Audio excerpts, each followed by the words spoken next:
पाणीपाग विभाग बड़ सूचना राज्य महाकालबैशाखी प्रभाव सारा राज्य में लगी लगाण वर्षा उपकूल सह उत्तर को जारी है हाई अलर्ट। प्रबल वर्षा नहीं मयूरभंज बालेश्वर केउझर कलाहांडी कंधमाल नवरंगपुर को जारी है वर्षा चेतावनी। आगामी किछि घंटा मध्य समस्त जिला मानक बिजुली घड़घड़ी सह वर्षा वज्रपात देखा मिल अनेक स्थान में घूर्णिझड़र संभावना रही। 60 किलोमीटर बेगर बहिब पवन।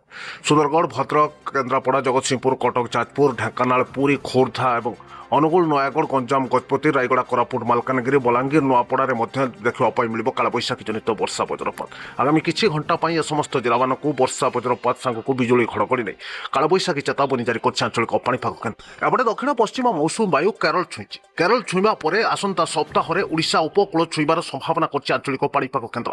प्राक मौसुमी प्रभाव में कालबैशाखी देखा मिलूँ। पाणीपाग विभाग मिलता सूचना अनुसार आगामी 24 घंटा मध्य 8टी जिले में कालबैशाखी जनित वर्षा वज्रपात लगी रही। ऑरेंज वार्निंग चेतावनी देछि आंचलिक पाणीपाग केन्द्र।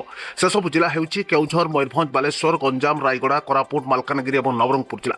ए समस्त जिला मानक आगामी 24 घंटा बा 6 रु 7 तारिख मध्य भीषण कालबैशाखी जनित वर्षा वज्रपात लगी रही।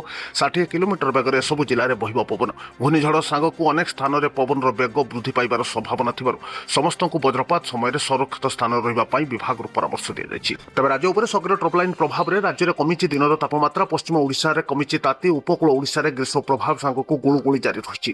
अनेक स्थान में भीषण गुळुगुळी देखा मिलूँ। पाणीपाग विभाग मिलता सूचना अनुसार यार प्रभाव में आज अपराह्न राज्यर भद्रक जाजपुर केन्द्रापड़ा जगतसिंहपुर कटक खोर्धा पुरी नयागढ़ गंजाम कंधमाल कलाहांडी बौद्ध अनुगुल ढेंकानाल और सुंदरगढ़ जिलार प्राय अंचल में कालबैशाखी जनित वर्षा वज्रपात देखा मिल 6 तारिख अपराह्न आसंता काली पर्यंत ए समस्त जिला मानक भयंकर कालबैशाखी जनित वर्षा वज्रपात घूर्णिझड़र संभावना रही। अनेक स्थान में घूर्णिझड़ समय स्थिति बिगड़बार संभावना कर पाणीपाग विभाग। 40 रु 50 किलोमीटर बेगर पवन बहिबा नहीं सूचना रखिछि विभाग।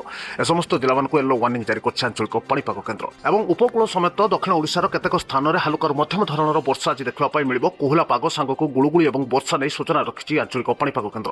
आगामी 24 घंटा बा 6 रु 7 तारिख मध्य हालुकार मध्यम धरणर वर्षा नहीं मालकानगिरी नवरंगपुर कोरापुट कलाहांडी रायगड़ा गजपति गंजाम सह नयागढ़ खोर्धा पुरी जगतसिंहपुर कटक जाजपुर केन्द्रापड़ा भद्रक और बालेश्वर जिला पाणीपाग विभाग वर्षा सूचना रखी। ए समस्त जिला मानक हालुकार मध्यम धरणर वर्षा केतेक स्थान में हेबार पाणीपाग केन्द्र सूचना जारी होइथिबा बेले आज राज्यर उपकूल जिला समेत पश्चिम ओडिशार केतेक स्थान में गुळुगुळीर प्रभाव देखा मिल। येलो वार्निंग जारी होइथिबा जिला हेउछि बालेश्वर भद्रक केन्द्रापड़ा जगतसिंहपुर कटक जाजपुर खोर्धा पुरी नयागढ़ गंजाम गजपति अनुगुल ढेंकानाल बौद्ध संबलपुर बरगढ़ सोनपुर बलांगीर और कलाहांडी जिला। ए समस्त जिला मानक आगामी 24 घंटा बा 6 रु 7 तारिख मध्य भयंकर गुळुगुळीर संभावना रही।